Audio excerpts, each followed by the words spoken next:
અમરેલી જિલ્લા તથા બગસરાના આસપાસના સમાચાર જોવા માટે અમારી ચેનલને સબસ્ક્રાઈબ કરો, જેથી તમને નવા નવા સમાચાર જાણવા મળે.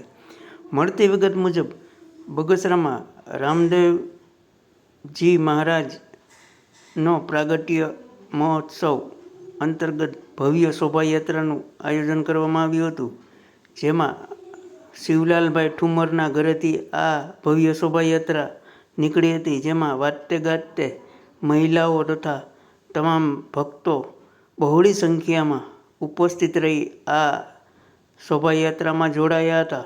તેમજ આ શોભાયાત્રા સમગ્ર બગસરા વિસ્તારમાં પસાર થઈ ગોકુળપરા વિસ્તારમાં સહિત બગસરાના વિવિધ માર્ગોમાંથી પસાર થઈ અને રામદેવ પીર મંદિરે આ શોભાયાત્રા પહોંચી હતી, જ્યાં વાજતે ગાજતે લોકોએ તેમનું ભવ્ય સ્વાગત કરવામાં આવ્યું હતું. તેમજ આ શોભાયાત્રામાં બહોળી સંખ્યામાં લોકો જોડાયા હતા.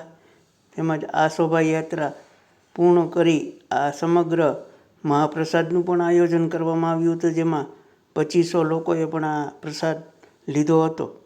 રિપોર્ટર સમીર વિરાણી, બગસરા.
શું કહેશો, આજે કઈ રીતનો મંદિર કાર્યક્રમ હતો?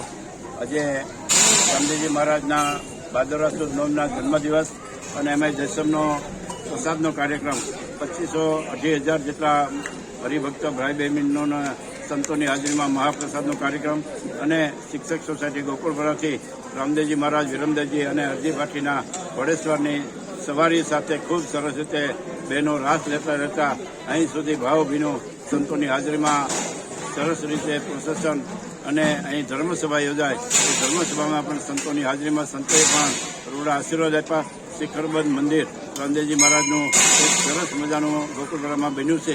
આ તકે બ્રહ્મલીન ભૂસા ભગત, બ્રહ્મલીન છગન ભગતને પણ યાદ કરીએ છીએ અને નાનામાં નાના માણસથી માંડીને મોટા મોટા સંતોની હાજરી એ ખૂબ આનંદની લાગણી અનુભવે છે.